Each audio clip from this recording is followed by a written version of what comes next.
Bismillahirrahmanirrahim. Assalamualaikum warahmatullahi wabarakatuh. Nama saya Eni Kurniasi. Saya siswi Kejar Paket C kelas 11D dan saya bersekolah di CLC Baktijaya Indonesia yang berada di Taiwan. Kali ini saya akan menceritakan sedikit biografi tentang salah satu tokoh di Indonesia, yaitu Bapak Insinyur Soekarno. Siapa sih yang tidak kenal dengan tokoh Soekarno yang merupakan pelopor atas kemerdekaan Indonesia dan menjadi sekaligus pencetus Pancasila?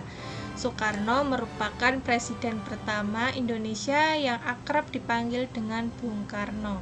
Beliau berasal dari Blitar yang merupakan pahlawan proklamasi bersama Muhammad Hatta atau akrab dipanggil Bung Hatta.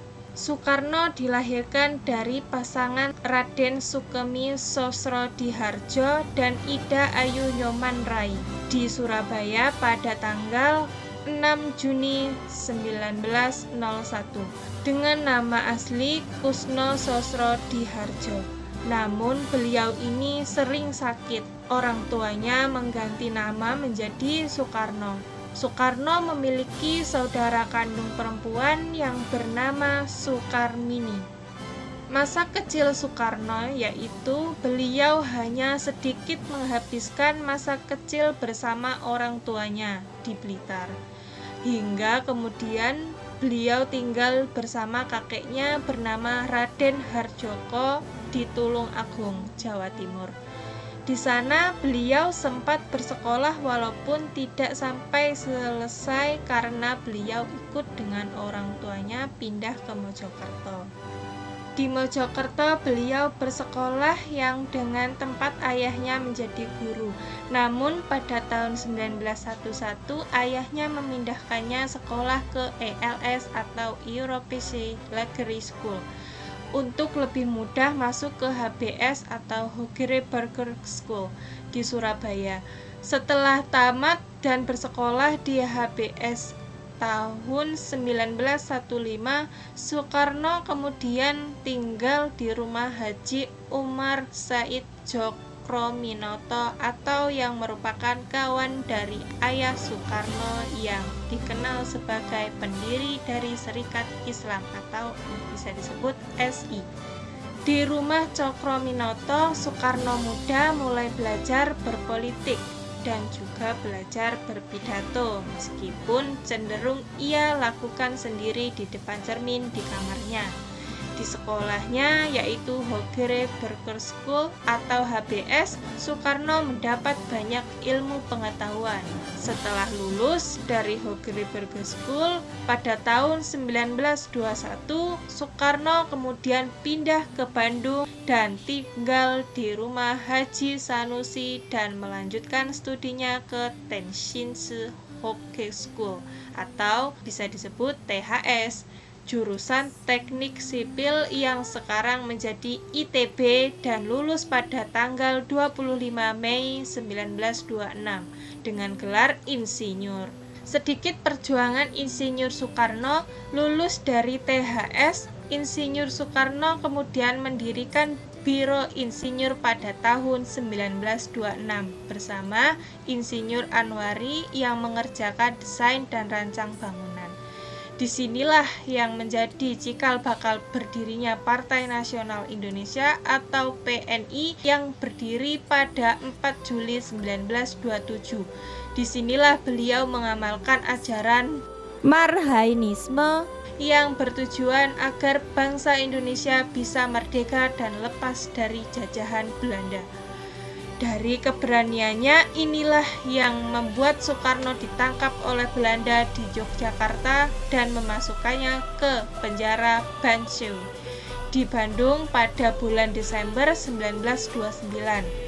Pada tahun 1930, Soekarno dipindah ke penjara Sukamiskin dan di sanalah Soekarno membuat pledoi yang fenomenal, yaitu Indonesia menggugat. Pada tanggal 31 Desember 1931, Soekarno dibebaskan dan pada tahun 1933 Soekarno bergabung dengan Partai Indonesia atau Partindo yang merupakan pecahan dari PNI. Sebelum proklamasi kemerdekaan bangsa Indonesia dikumandangkan, ada serangkaian penting peristiwa yang menyangkut perjalanan bangsa ini dan merubah sejarah bangsa Indonesia. Pada 14 Agustus 1945, pasukan Jepang menyerah tanpa syarat kepada pihak sekutu.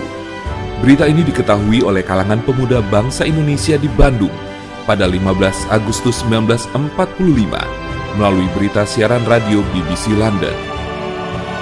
Pada 15 Agustus 1945, Insinyur Soekarno dan Dr. Andes Muhammad Hatta baru kembali ke tanah air memenuhi panggilan Panglima Jepang untuk Asia Tenggara, yaitu Marsekal Terauchi di Saigon, Vietnam. Dari sinilah terjadi pro dan kontra tentang proklamasi kemerdekaan Indonesia. Golongan muda ingin cepat-cepat dilaksanakannya proklamasi kemerdekaan Indonesia, karena hal ini merupakan hak dan masalah rakyat Indonesia sendiri, tanpa bergantung pada negara atau bangsa yang lain. Sedangkan golongan tua menginginkan bahwa kemerdekaan Indonesia harus dilakukan secara terorganisir. Misalnya, dengan pernyataan dari bangsa-bangsa lain, dengan melampirkan tanda tangan, dan lain sebagainya. Perbedaan pendapat ini membuat para golongan muda melakukan penculikan yang dilakukan oleh sejumlah pemuda yang dikomandoi oleh Sukarni, Wikana, dan Hairul Saleh dari perkumpulan Menteng 31 untuk membawa Soekarno-Hatta yang termasuk golongan tua pada saat itu menuju ke Rengas Dengklok, tempat yang jauh dari jalan raya utama Jakarta Cirebon pada tanggal 16 Agustus 1945. Hal ini dilakukan agar mereka jauh dari pengaruh pemerintah pendudukan Jepang.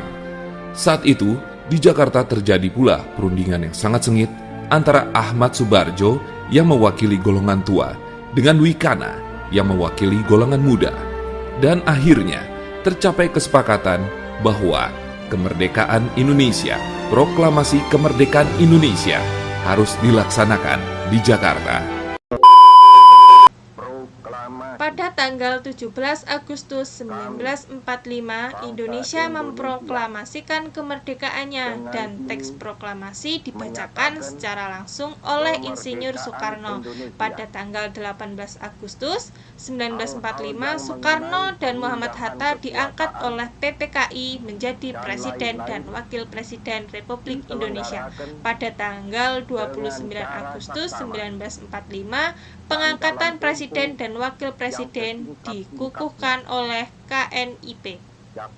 Dan yang terakhir, yaitu tepat di hari Minggu 21 Juni 1970, Presiden Soekarno meninggal dunia di RSPAD atau Rumah Sakit Pusat Angkatan Darat, Gatot Subroto, Jakarta. Presiden Soekarno disemayamkan di Wisma Yaso, Jakarta, dan kemudian dimakamkan di Blitar, Jawa Timur, berdekatan dengan makam ibundanya, Ida Ayu Nyoman-Rai. Pemerintah kemudian menetapkan masa berkabung selama 7 hari.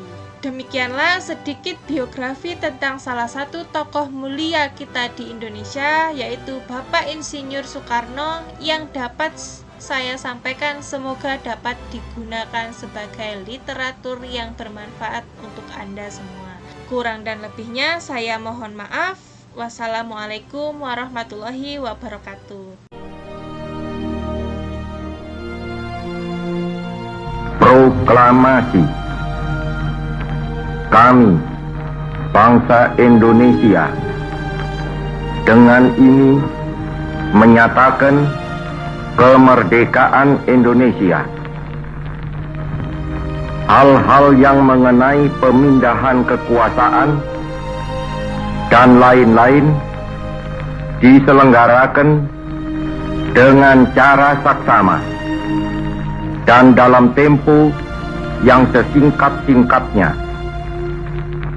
Jakarta, 17 Agustus 1945,